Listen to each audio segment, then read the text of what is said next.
Hey everybody, welcome back to the Hoop Life Productions podcast. I'm AJ Hepler. I'm here with my friend Chance. Chance, how you doing? I'm good, man. What's good? Well, we just got back from our Christmas break, so this is our first episode since then. I think this is episode 6. Today we're doing our New Year's resolution for every NBA team, but first I just want to say I hope everyone had a good Christmas, and how was yours? Mine was good, man. We got a new setup. If you guys can't notice yet, we got a new mic setup. We're still kind of in the works with it, but we got one really nice mic with the windscreen now, so the quality should be a lot better. So, Yeah. Yep. how was your Christmas, AJ? It was good. I mean, it was a weird Christmas because of the pandemic. I didn't see a lot of major family, but just stayed home and chilled back and watched basketball, which Christmas Day basketball kind of sucked. It was how many games? I don't know, but they were all blowouts, Yeah, every but single none of one. them were close. Those were pretty easy to predict because if you did a pick 'em type of thing. You would, pretty much everybody got it right because the Yeah. favorites won by Every single game. 10 plus. So Yeah. it was something. I forgot to say I was on vacation or a little bit of Christmas break. We left Christmas night and we were in Florida for a few weeks. Played a lot of golf. And it was 70 and sunny every day. A lot better than A lot better than here. here in Michigan. It's 15 and snowy every day. But you just kind of get used to it if you're here for a long time. You But, never really get used to it, though. No. No. It's every year it's on repeat. I want to leave. I want to go down south Yeah. permanently, not for 1 week. Yeah. But yeah, we're doing a quick New Year's resolutions for each team. We're gonna start with the Eastern Conference, and that being the Boston Celtics going first. I had just Jaylen Brown continues to develop into a superstar. The first few weeks of this season, he's averaging almost 30 points, more points than Jason Tatum actually. But I got to see those two in action against the Pistons a couple nights in a row, and it was just we had no answer for them. They could get a bucket whenever, wherever they want to. So here's my question for you since you said that. Do you think that on a different team, Jaylen Brown is a number one guy coming up like Tatum is for them? Yeah. Or do you think this team has a number one guy? It's a good problem to have for the Celtics, but I do think if Jaylen Brown is on a new team, which I don't want to see. No, I don't want it either. But I do think he's a 25 plus point per game scorer every year, and then he also brings it on the defensive end. So he's the type of guy that I would want on my team. Yeah, I agree. I agree completely with that, but I just had a healthy Kemba Walker. Kemba Walker. I mean, we saw it when he went down. I don't know, because they don't have him right now, right? Yeah, he's out for the first month or two. And as good as Brown and Tatum have looked, I mean, they've definitely been the entire offense for them. And they need some help out there, and if they have Kemba come in and score, then that's all they need out of Kemba. I mean... Yeah, we know what he brings, too. It's just scoring. And then come playoff time, he's kind of shown to be, a little too undersized to be a go-to guy in the playoffs. But with Tatum and Brown, he doesn't necessarily have to worry about being that guy. So I think if they have him by playoff time, they'll have a chance in the East. And then another guy that I wanted to mention was the first-round pick at I think it was 26. They took Peyton Pritchard out of Oregon. So yeah, he's looking nice. Yeah, I think he had 26 or something the other night. I don't know. He had a really good game. And then I saw him on the back-to-back against Detroit, and he was guarding Killian Hayes full court the whole time. I could tell there was a little bit of bad blood because Killian went 7 and he went 26. But I mean, Pritchard's definitely found a home in Boston, and they got a steal out of him too. So that leads us into the Brooklyn Nets, and this one was pretty easy for me. I just had KD and Kyrie healthy and ready to go come playoff time because we know if they have those two, they have a shot to beat anyone. So yeah, before I say mine, I would just like to reference when Kyrie Irving said that he was happy he was finally playing with a guy that he felt could take that shot at the end of the game. It's not like he played with LeBron or anything. Yeah, and it's not like the other night they both missed back-to-back game winners. Now, it doesn't mean anything because it's beginning of the season, but if he's going to say that, I'm going to get on him for it every time they miss. Um, but but yeah, I had Karis LeVert plays the Manu Ginobili role. I mean, Mm-hmm. I know that technically that's the six man, but every team has a six man. But Karis LeVert, and I mean, I think even with Dinwiddie, I think he's their third best player, and Dinwiddie's out obviously. But I love watching Karis LeVert play basketball, and he's so crafty. I think him coming off the bench is huge for them. I mean, like, when I was watching the Nets game against the Warriors, that was on Christmas, right? Yeah. They had no drop off when LeVert and the reserves came out there. Exactly. That backcourt off the bench was nasty. Yeah. Actually, no. Dinwiddie was starting at the 2, but like just having a scorer the caliber of LeVert is really nice to have. And like you said, you wanted him to play like this Manu Ginobili type role, and he can to an extent, but I don't think there's ever going to be a guy that like embraces it like Ginobili does. I see LeVert being a 6-man for this year, but like The reason I say that is you look at other six men like Jamal Crawford or Lou Williams, they come off the bench and they just give you buckets. Right. Where Ginobili, he gave you buckets, but he came out there and he ran the bench, the unit. Like, he ran the team. Mm-hmm. And when I watch LeVert, I think he does a very similar thing because he's an underrated passer. And that's kind of why I said Manu Ginobili more than just any six man. And you mentioned Dinwiddie going down. I think guys like LeVert are going to have to step up even more for them to have a shot at winning the Eastern Conference. So yeah, it's a real shame that they don't have Garrett Temple anymore. he would have been that guy. Yeah, for I sure. was just rotting his career in Chicago. Yeah, that leads us into the New York Knicks, who aren't a joke anymore. They're not the worst team in the league. Yeah. What are they, 4-3? 4-3. Julius Randle's looking like an all-star.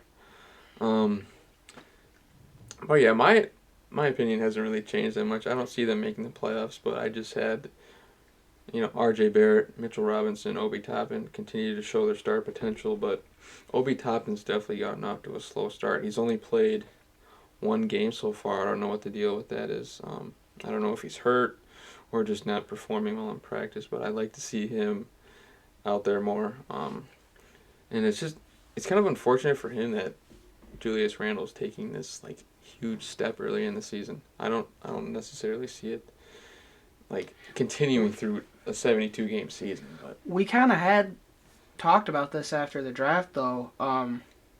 They just have so many guys that are 6'7" or above, yeah, and it fills so many spots for not let Obi play. Mhm. And our whole point was, don't let that happen. Play your young guy that you just drafted, no matter how well Julius Randle is playing, because they're not going to make the playoffs with Julius Randle hooping. I promise you. it's not happening.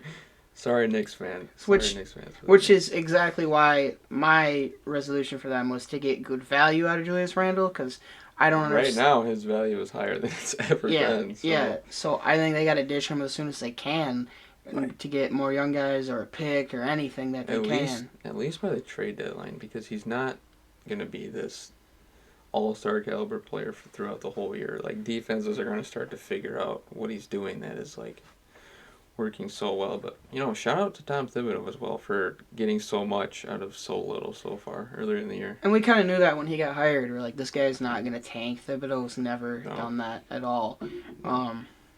Just not in his blood. It's he plays to win, and that's the point of the game. So if you guys, this is a basketball podcast, so I won't talk too much about it. But if you guys know about the NFL, Tom Thibodeau is nothing like Doug Peterson. But yeah, he's not gonna lose on purpose, he's really good for them because the Knicks have been bad for so long that I think tanking every year is hurting their culture at this point. Like, you got to win games. At some point. Maybe not too many games because you don't want to just be the Pistons, but And okay. Just throwing I think he's sneak shots at me. Okay.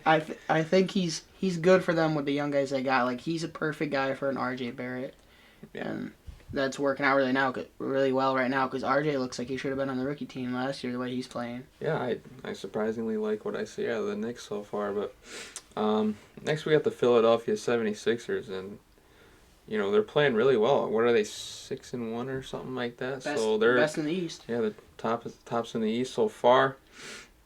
But yeah, I just think the guys around Embiid and Simmons just had to hit threes at a high level for them to have a shot at winning the East.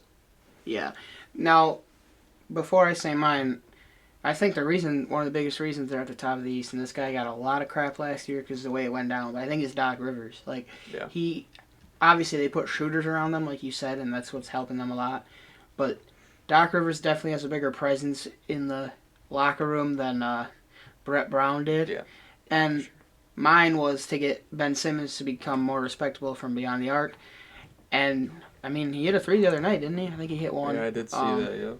If anyone's going to make him do it, it's Doc Rivers, but he probably still won't. But I really think Simmons could be like this 35% 3-point shooter, but like I think he just sees more value in himself driving to the hole and getting easy baskets. So yeah, that was I just think Simmons, he's just got to be more aggressive shooting the three because that just opens up the floor for not only him but his entire team, and with that, the Sixers could definitely win the East, I think, because teams like the Nets, they early on in the season they showed a kind of like this. It's like the Clippers last year, like they just don't show up some nights, and then the other nights they look like Eastern Conference contenders. So, the thing about the Sixers, and I try not to watch those Undisputeds and First Takes too much because if you watch that to get your basketball information, you're gonna look like an idiot.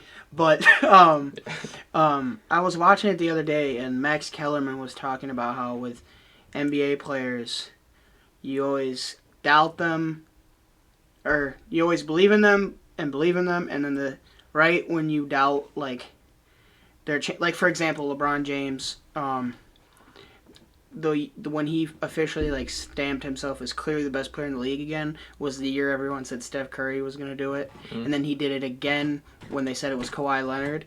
And I think we get a similar thing with Philly here. Like every year, we're like Philly's going to be the team this year. They're going to be the team this year, and they're always disappointing. I think they have a lot less believers this year, but I think they're going to surprise a lot of people because they have a really good chance of being super dominant. There's a little bit of pressure there because if they don't perform, one of Embiid or Simmons could get traded. But like, it's not as near amount of pressure as it was last year because they had a loaded roster, but it just didn't necessarily fit. So yeah, Sixers, they're looking really good early on. We'll see if they can keep that up. But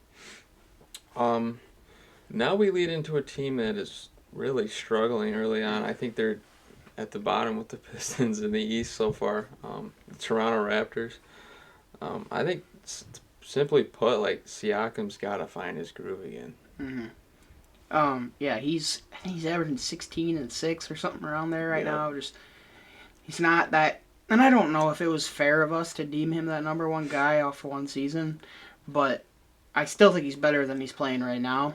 Like I thought he struggled because of the bubble, but it is that bubble for performance has led into this season, so it's got me a little worried that like defenses have kind of figured out what he does well, and he's just not performing because of it, and he's got no other option. Like people make fun of him just doing the spin move all the time, like though it's an effective move, like you can guard that really. So yeah, he's great at running the floor, but if you're the number one guy, you got to do it a lot more than run the floor. Yeah. For the Raptors, I actually had them just being better at basketball, but I'll actually switch it up because 1 in 5's not going to do it. Because he kind of mentioned that they're just not playing well. So I'll actually say for them, for Fred VanVleet to play up to, like they were trying so hard to keep him, and none of us thought they would be able to keep him, and they kept him, which was a big surprise. And I think the other night he had like 36 or something, and they still lost. Here's something to think about. Imagine if VanVleet signed with the Knicks. Would they be even better than they are now?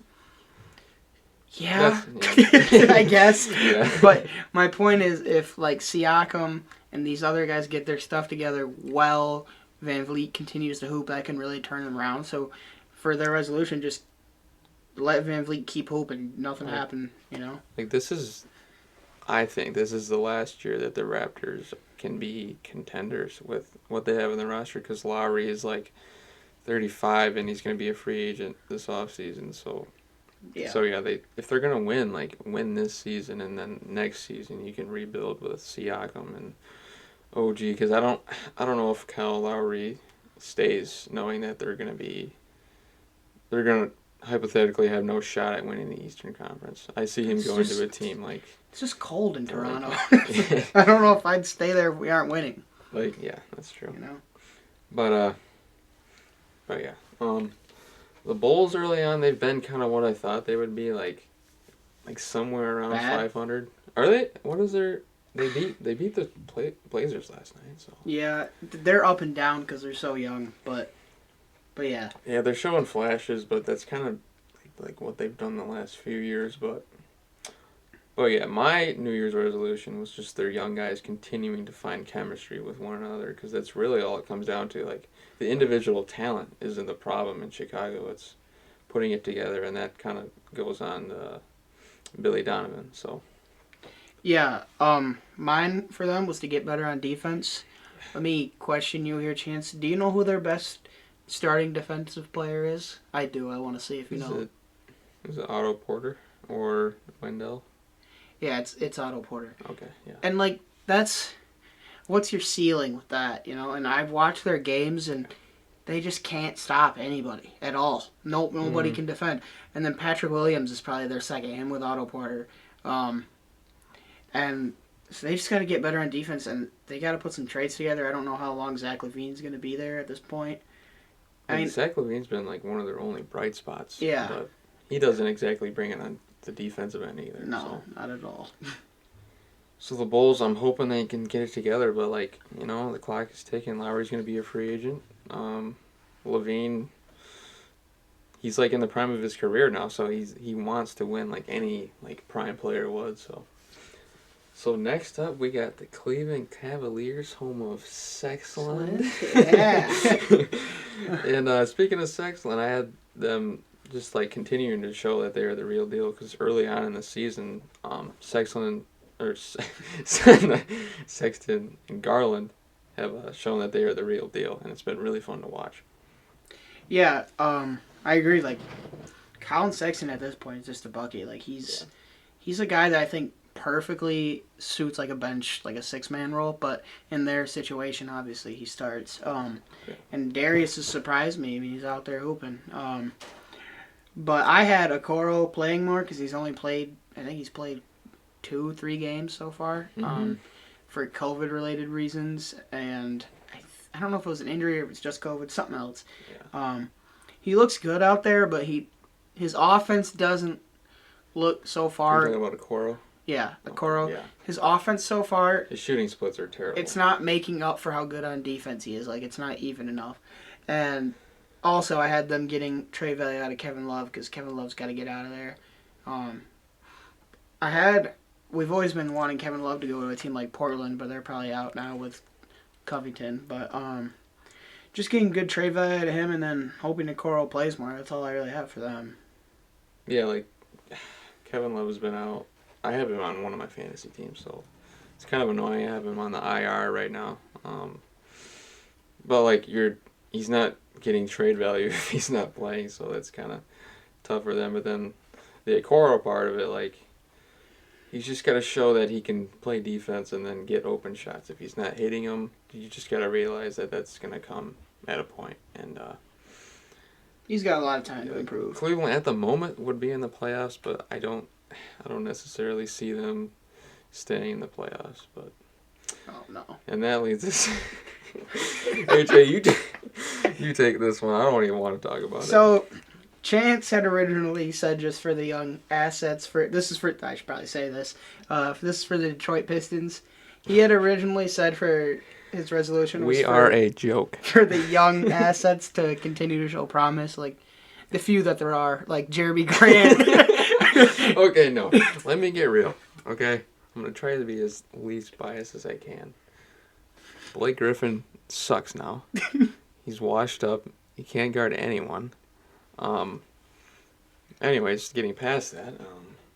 Our young assets, Killian Hayes, the 7th pick. He's been pretty terrible to say the least, but it's okay because he's a 19-year-old rookie coming overseas. They threw him into the fire of the starting lineup. He's played Drew Holiday, Marcus Smart, Steph Curry.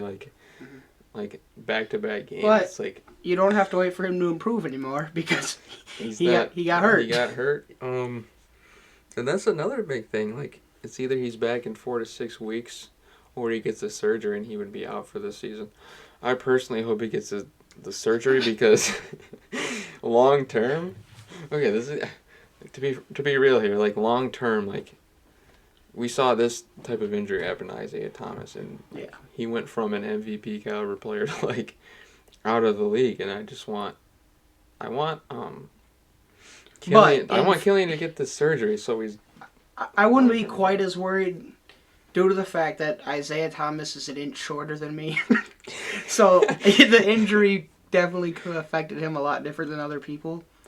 So Other guys I want to mention, here's some bright spots. Our other 2 first-round picks, Sadiq Bey, he looks really good. really good. Like, defense, offense, he's got the total package. And then Vanderbilt Isaiah guys. Stewart has this, like, I don't want to say Dennis Rodman, but he's got, like, this Dennis Rodman type energy. He brings energy for sure. Like I watched one Pistons game, and I saw him come in and definitely changes the atmosphere of the game. And there's no doubt that he is the best rebounder in the draft class. So I'm excited to see what those 2 can do. And then I'll mention a couple more guys. Jeremy Grant. You know, people were saying a lot of things like, oh, he's overpaid. Why would he go to Detroit? They have no chance of winning. But Jeremy Grant's been averaging 23 points per game early on good efficiency. So it's been good to see him ball out for us and show that he's worth that contract. And then another guy who's also hurt, of course, is Josh Jackson. And he's been averaging 18 when he played. So he's really good attacking the basket. So yeah, you're talking about Jeremy Grant averaging 23. Just hopefully you don't, if it comes a time where you would want to re-sign Jeremy Grant one day, you actually do that for the guy that's averaging 23, because my resolution was to get a time machine and get Christian Wood back. Because Christian Wood, what's he averaging right now? Is it 25? I don't know. Something crazy in Houston. Yeah, he sure is. Yeah. He's looking great, man. And it's all right, man. We got Mason Plumlee. Yeah, it's too bad. Right. Too bad you didn't give him that $8 million. but yeah, Christian Wood. The loss of him is truly hurting them, and it'd be a lot better if you had him out there instead of Blake Griffin. It's better than being 500 every year. So. I agree completely. That leads into another team that I feel confident in talking about, and the Indiana Pacers. And my New Year's resolution was Victor Oladipo finding his form again. And early on, he kind of has. He's not like...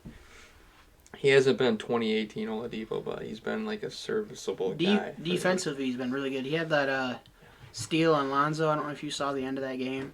He had the steal on Lonzo that led to the Miles Turner 3 that sent them to overtime, and then Brogdon hit the game winner.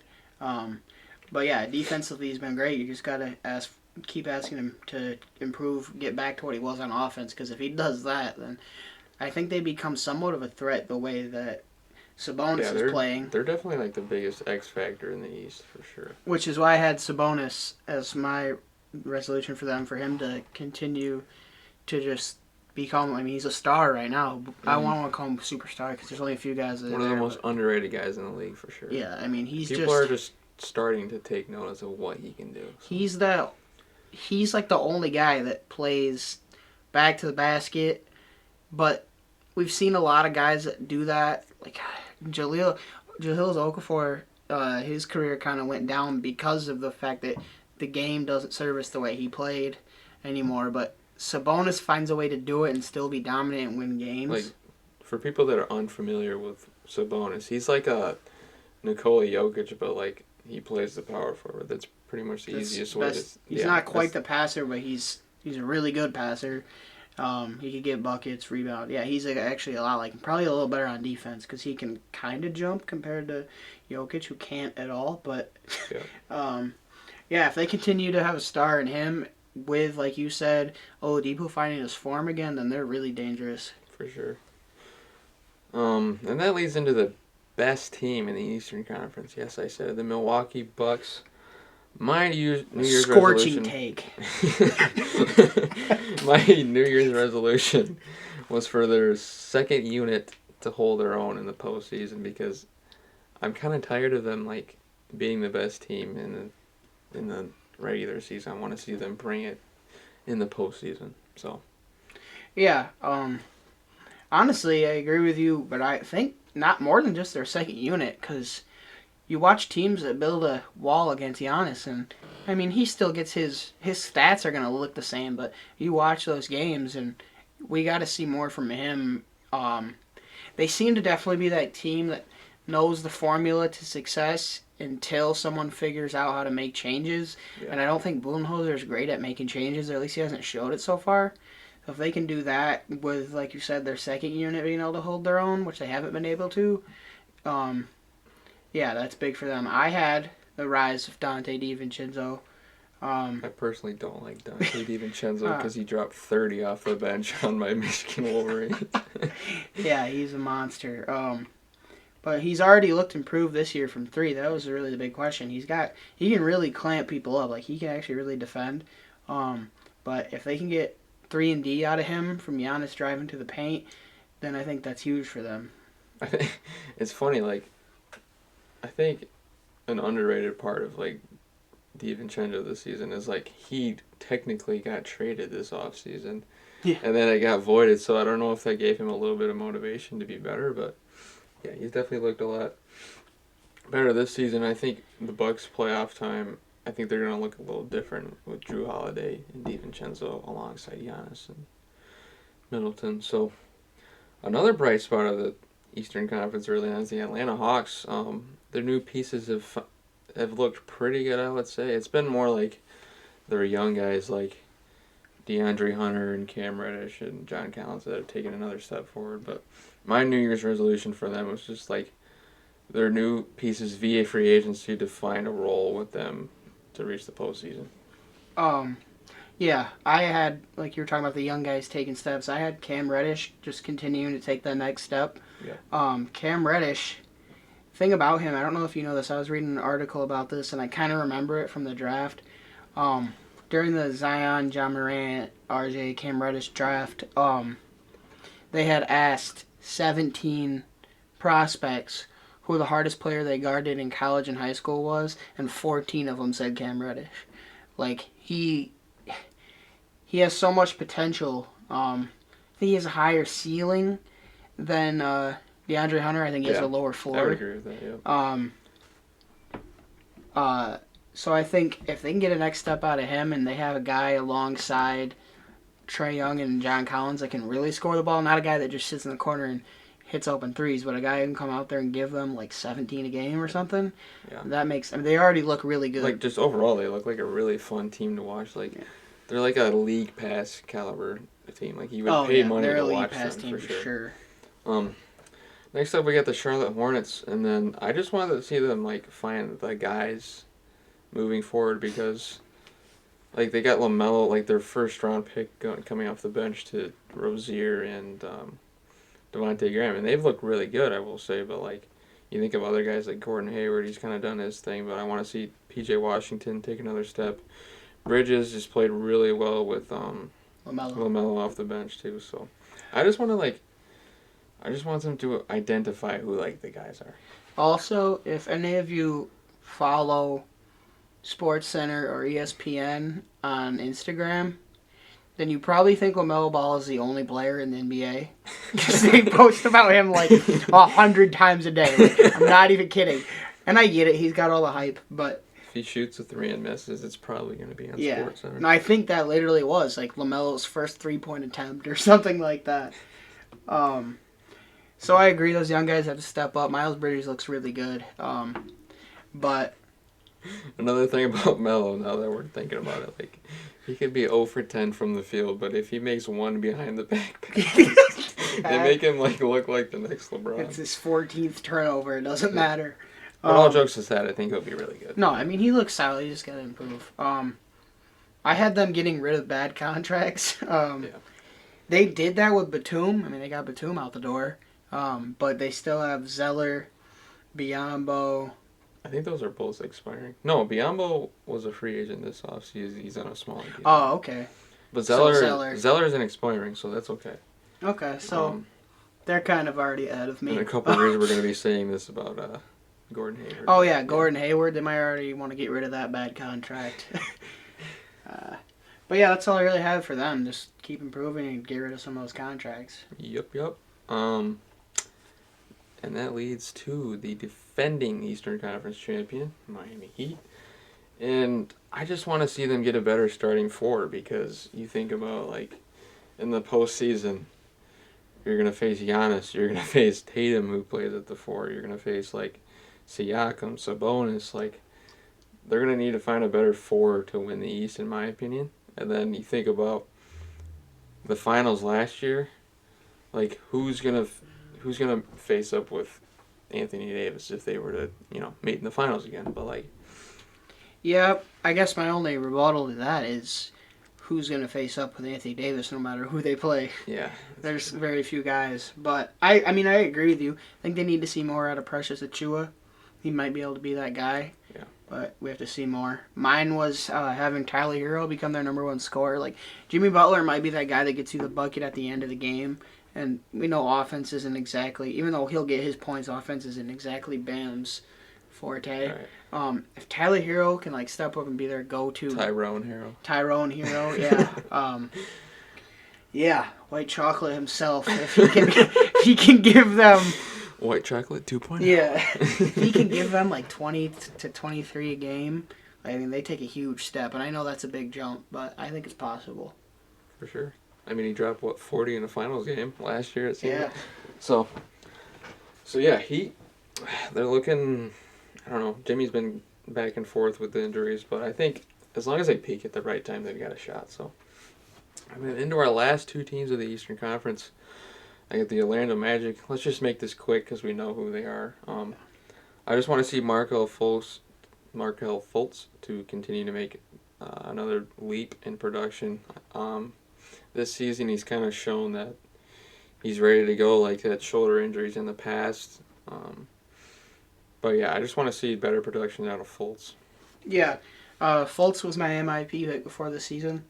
So just keep letting him run the offense. But I had contribution from Cole Anthony off the bench because he's looked like one of the better rookies, I think. Speaking of that, that's like a underrated, like, young, like, backcourt duo. Yeah, for sure. Even though they usually probably don't play together because, Fultz has struggled from three, and obviously that was one of Cole Anthony's, like, criticisms getting him into the draft was, like inefficiency from three. Yeah. So yeah. If you don't mind, I'm going to go first on the Wizards one here. Okay. If the GM with Washington Wizards is listening, trade everybody because you guys suck. Like, I've watched... I was right. They're not a playoff team. I watched a few Wizards games, and they don't do anything well. They score the ball because they have guys that can score the ball. Sometimes, yeah. Get Bradley Beal out of there. I love Russell Westbrook, but he's deteriorating every single game. And I don't know what their future is, like, because Beal doesn't want to be there. There's no way he does. I guess their future is Denny. The trade is looking really bad right now, I must say, because Wall is balling out for Houston right now. But. Yep. And then they got rid of a first-round pick. So that's tough. That's real tough. But they suck. The Wizards are not as good as people thought. There's just no defense. The fit with Westbrook and Beal is really weird. But you just kind of hope they figure it out. But we don't necessarily see it. So. And now on to the Western Conference. Let's make this quicker than the East because I feel like this is running a little past time, but we can still get some good content out. But the Denver Nuggets are first up for us, and I just want them to find the rhythm again. I think they're a really good team. They just got to kind of put it together. Yeah, they have all the guys, and they'll get there. They're at this point they're a veteran team, even though they're young. Like, they've been in this spot for so long. Right. Like, they've been in the playoffs. I had MPJ staying healthy because he's a certified bucket. Yeah. He looks so good out there when he's out there. Just got to keep him healthy, man. And there's been no question about Michael Porter Jr. his entire career except for that. Just stay healthy. I have MPJ in one of my fantasy leagues. Me too. And he's out right now, isn't he? Yeah. And I have 4 guys that are out. and should be on an IR, but there's only one IR spot. So my whole entire bench is just guys that are out, and I'm hanging in there. But MPJ, I need you back, buddy. You're back, literally. Yeah, for real. Literally. You need it. The Minnesota Timberwolves. Don't really know what to say about them, but like I just want to see Cat and D'Lo play well together because that's pretty much their pieces going forward. And we haven't been able to see it because Cat's already hurt. I was hoping. I was really rooting for him this year because as we know he had a really tough offseason. Shout out to him. Like But yeah.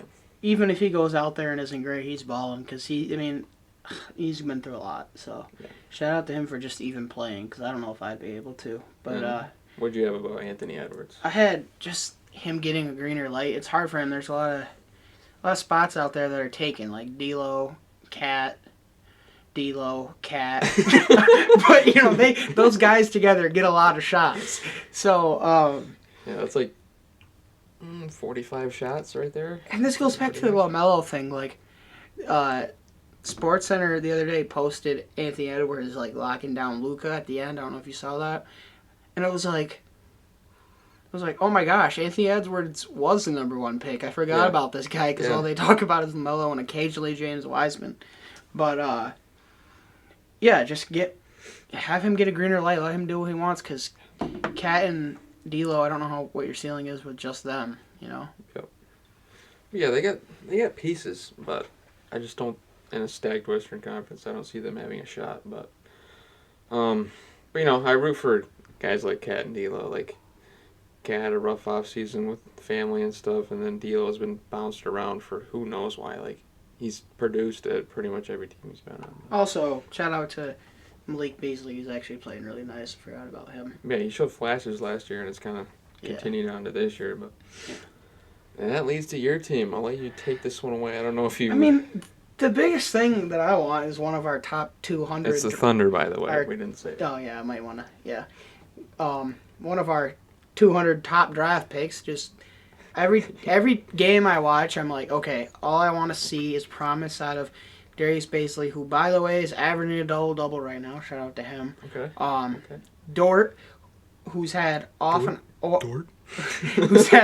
on games, but many people don't know he's shooting 45% from 3 right now. That's a small sample size, but if he can do anything near that, that's spicy. Yeah, that's really good.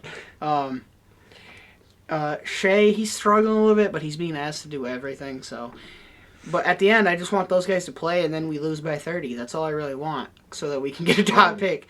I noticed you didn't want to talk about. Yeah, I'm gonna get to it. No. Let me take this one. So a guy that the Thunder traded up for in the 2020 draft, Alexei Pokusevski, something like that. He's shooting 10% from the field and 6% from 3. Do you see him being somewhat of a competent NBA player at some point? I don't see him much because when he's on the floor, I usually close my eyes. But no, he's a project. I don't think it's way too early to say he's gonna be bad, but he needs. He's like a Killian Hayes, but a power forward. Yeah, and even not that good. Taller. He's got to go to the G League. Give him time. Is the G League even playing? I haven't seen any G League action. He's got to go somewhere besides the professional court. But Theo Maledon's actually hooping really well. He looks like a good pick for us. He reminds me a lot of Shea. All I ask is for us to show promise and lose. Yeah. That's just how it is. But yeah, we're not. It's funny. Like, we're cheering the worst 2 teams in the league. Like, and we're pretty much rooting for them to lose. Like, what does that make us? Cowards? Losers. Cowards. We are losers. Yeah. But yeah.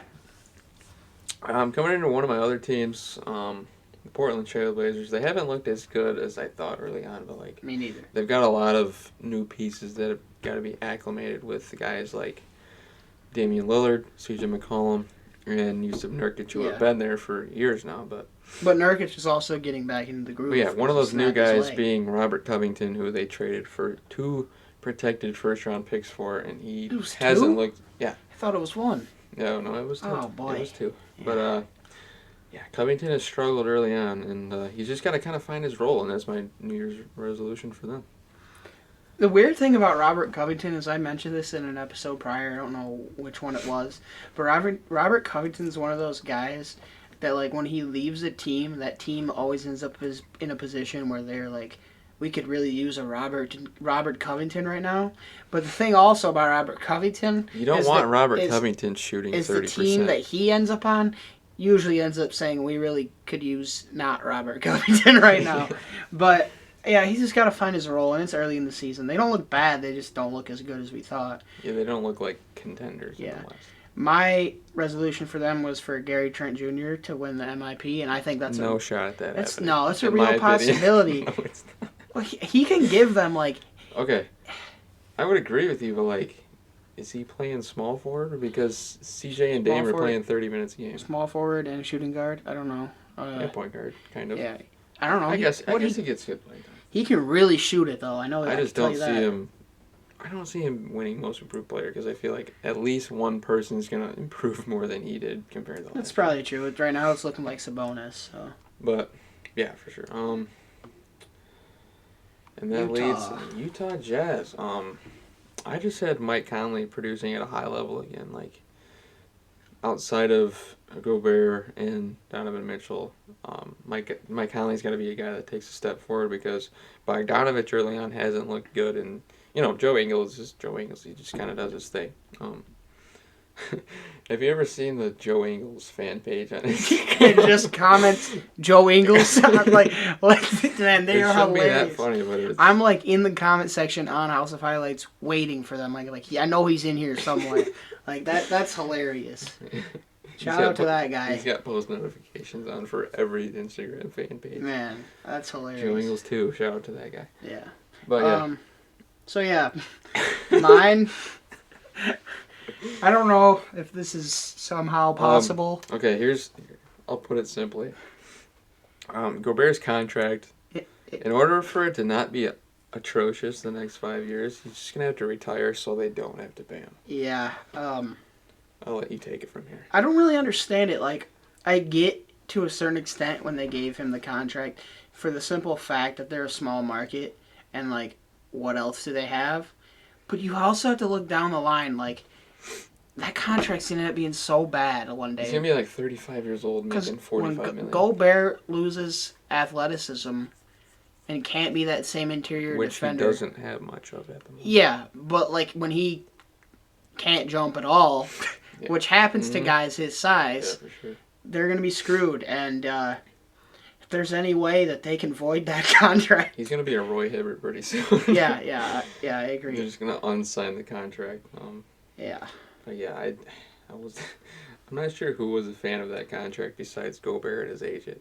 And the Jazz somehow thought that was smart, but... You know who really wasn't a fan? Who? Shaq. I don't know if you've seen any of that. Shaq Those are hilarious. Shaq's such a hater, man, and I get it. Like, it's a bad contract, but, man, he only goes towards the big men. Any center that isn't Shaq is just completely irrelevant. Yeah, that's just how he feels. And, the Golden State Warriors. Mine was Higgins of Wiggins of Andrew and Kelly of Oubre. Shout out to Flight. Yeah. They just gotta find the groove alongside Curry because they are some booty cheeks right now. Yeah, they shooting. They can't shoot. Shooting 20% from three isn't gonna do it for Curry. I mean, look at Curry, man. He had 62 the other night. Like. Yeah, that's what it takes, man. And they're gonna have to keep. I don't know, man. I don't know. I had for mine was James Wiseman winning the Rookie of the Year, which he's looked really good. Like he can really run the floor. He's been flashy, I will say, but like the flashes have looked pretty special. Yeah, like really special. Like he kind of reminds me of Amari Stoudemire. Like I was watching him play. That's who we thought Obi was gonna be, but he hasn't necessarily looked like that early on. No, sure hasn't. But he's got time. But yeah. You want to go on to the Clippers? No, one quick thing about Wiseman, I will say, like he's only averaging like 5.5 rebounds per game, and for the Warriors who have an undersized starting lineup to begin with, like Wiseman's got to be grabbing more boards, and like he's gonna get bodied in the playoffs if he's only grabbing 6 rebounds a game. So yeah, now I don't know if they're a playoff team, but if they are, yeah, he'll get. I think bodied. they're 4-3 now. Yeah, as of right now, low-key. they're a playoff team. Low-key, but Curry's on a hot streak, so that definitely helps. But that leads into the LA Clippers, and we had somewhat of a similar New Year's resolution for them. I just had them getting some sort of perimeter scoring because, like, they don't necessarily have that, and that kind of goes along with what you said, and like get a point guard. Yeah. They have PGs hooping. Now they just need a PG to hoop. Yeah. Like like we were talking about earlier with Kyle Lowry, like I think he'd be a perfect fit with them. Like if he could run that offense, they could somehow get him. That'd be great for them. But yeah, they just need a point guard, and they needed a point guard ever since their whole thing happened with Paul George and Kawhi coming. Like they haven't had it yet. Yep. I don't know who that guy would be because they don't have many assets, and it's not like good point guards just go on the market really easily. So it'll be interesting to see if they can fleece somebody. But Jimmer Fredette. maybe they get maybe they get Derrick Rose from my atrocious Pistons team. I could maybe see that happen. Yeah. But yeah, they need some sort of perimeter scoring. That leads into the best team in LA. The Lakers. We'll make this quick because they're easily the favorites. But I just stay healthy. Yeah, that's pretty much it. Moving on, we get the Phoenix Suns. Yeah, I just want to see CP3 stay healthy enough for them to make the playoffs because, like, think about a scenario where CP3 goes down like he did in Houston, like, and they gave up like this unprotected first round pick. That won't look good. And they don't make the playoffs. That would be a disaster for them. But at the same time, Oubre's look pretty awful for the Warriors, so it can't be that bad. Yeah. I just had DeAndre Ayton staying off the roids because he's looked good. I mean, I don't think he's looked as good as we thought, but he's got time. And the trend here is just them staying healthy. If they stay healthy, they're in the playoffs. Stay healthy, it's that simple. Stay off the roids. They look really good. Yeah. And that leads into the biggest joke in the NBA, and that is the Sacramento Kings. Hold on. Before we say all that, Sacramento Kings are low-key a league pass team, though, because they're running that offense that they had before Luke Walton, where they just run all game. Luke Walton's still there. I know. But, like, before Luke Walton got there, they were, like, running all game. Like, they were super fast-paced. Right. And it was... Last year, Luke Walton kind of stopped that, and that's kind of what caused them to fall so much. And they've, Let me chip into this. Luke Walton is my bet to be the first coach fired for sure. Like if there was a betting line for that, I would take it. But I just want to see Marvin Bagley figure it out. Like I have him on my fantasy team. I know I'm mentioning my fantasy team a little bit. You really want to see him figure it out, huh?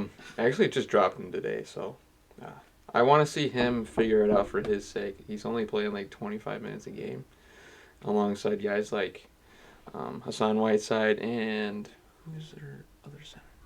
No, hold on. Whiteside is currently playing 7 minutes a game. Did you know that? Really? I don't know why. Rashawn Holmes starts. That's Rashawn Holmes. Yeah, that's the guy. I was reading this the other day that Whiteside he's not finding his role and he's playing 7 minutes a game. Like, man, like that's tough. Our other New Year's resolution was. Yeah. So I don't care if they have to talk to the government to get this.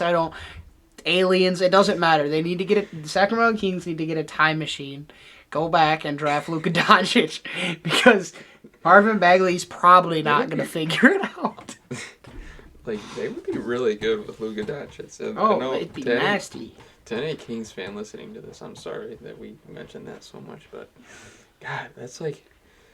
Do you imagine... That's like passing up on the second coming of MJ with... Who was the guy that was taking it? Sam Bowie. Sam Bowie. No, Sam Bowie got hurt. Bagley's turning into Sam Bowie. But the thing is, like, imagine De'Aaron Fox, Buddy Hield, Luka Doncic, Bielitsa, I think he starts at the 4, and Holmes. Like that's a really good team. It is. But that's not their team, so they're not really good. That's tough. And that leads into the team that drafted Luka Doncic. The relevant team, the Dallas Mavericks. I just want to see Porzingis ready to go by the playoffs because they're going to make the playoffs regardless if he plays or not. I just want to see am ready to go for the playoffs, stay healthy for once, and then have a shot. That's pretty much it. Yeah, I mean, he's got to stay healthy. I agree with you. But I had Maxi Kleber showing what he did in the bubble. Few people don't know this, but Maxi Kleber's like their Like best. me, I was a few people. He's like their best perimeter defender. Like, he was putting clamps on Kawhi Leonard for a game or two. But if he can be that guy, he's like an upgraded version of Dorian Finney-Smith.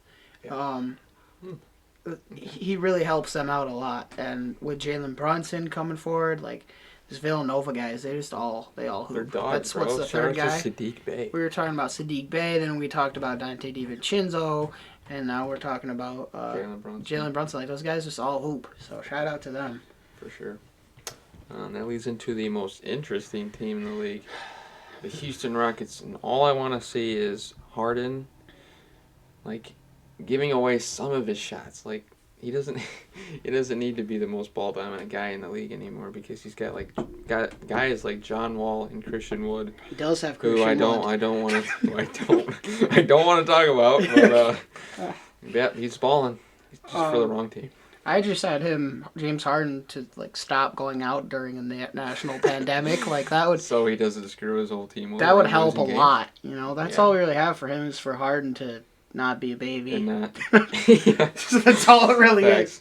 Yeah, and simple as that. That leads into the Memphis Grizzlies, one of the worst teams in the West, because John Morant and Jaren Jackson Jr. aren't playing, and that is my New Year's resolution for them. I just want to see them stay healthy, because they are special. Like, they're a really good duo for now and then years to come. So Someone's got to talk to John Morant, though. Like, we've been talking about this for a while. John Morant tends to land on one leg when he dunks or goes for a Derrick layup. Rose-esque. Derrick Rose needs to talk to John Morant, because that's how John got injured, and John's lucky because it's not as serious as we thought it was going to be. More serious. Like, he got lucky, and he needs to start landing the right way. Probably won't be so lucky next time. Yeah. So, yeah, and I had Brandon Clark just continue to improve. He was kind of a steal for them. Like, I don't remember what pick he was. It was mid first round. I wanted him on the Thunder, but we ended up getting Darius Bazley, which is working out too. So, just kind of continue to improve. That's all I really have for them. And that goes along with their whole roster pretty much, because it's so young. Besides like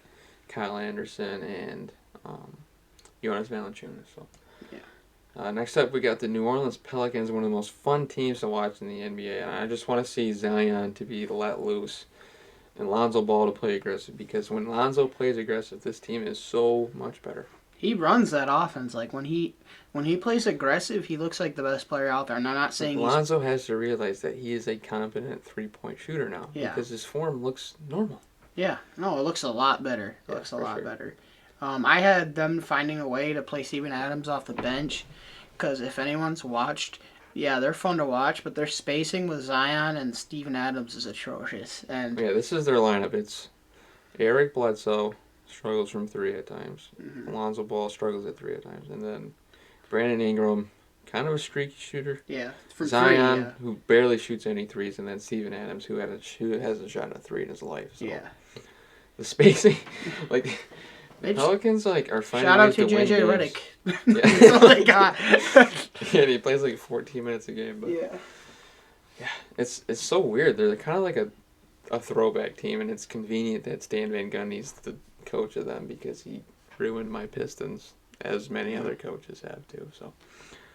So yeah, I hope he doesn't ruin Zion Williamson like he did all of our other players. But shout out Greg Monroe, Josh Smith. Josh Smith and Andre Drummond. Yeah. That was the lineup. None of them could shoot at all. Oh my god. Josh Smith thought he could. Wasn't that like actually the lineup though? Wasn't Yes. it Josh Smith, Monroe, and Drummond? It was Brandon Jennings, Contavious Caldwell-Pope, Josh Smith, Greg Monroe Monroe. playing the power forward, and Andre Drummond. That's the worst spacing like ever. Like even it like doesn't get worse. the '60s Celtics probably could outshoot those guys. Like that sounds awful. Anyways, moving on. Last team. Our last team, and what a boring way to end. Maybe they're not so boring, because they've been doing kind of like this small ball lineup with DeRozan at the 4 Do you want and to mention Aldridge at the the 5. name of the team? The Spurs? You didn't say that. Oh, I It's did. the San Okay. Antonio Spurs, everybody. I apologize. Yes, but the San Antonio Spurs, I want to see them like figure out the small ball lineup because DeRozan at the 4 is kind of interesting. I don't know what they're gonna do when they face Anthony Davis, but 'cause I want to know what Anthony Davis would do to DeMar DeRozan. But yeah. Nothing. DeRozan's got it. No, Speaking of hoopers, though, we got Keldon Keldon Johnson. That's what I had.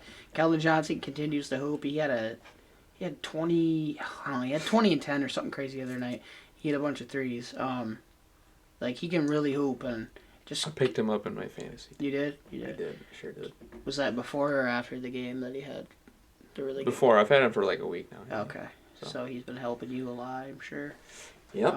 So yeah, just him continue to hoop and that's it. Yeah, just like that, we are through all 30 NBA teams. If you guys did enjoy, make sure to drop a like on the YouTube episode. Make sure to follow us on Instagram and Facebook. On Facebook, we are Hoop Life Productions Podcast. And on Instagram, we are at Hoop Life Productions. We are continuing to grow on both of those pages, so we would appreciate it if you gave those a look as well. But yeah, if you did enjoy, drop a like, and we'll be back on Tuesday. All right, thank you for listening. Have a good one.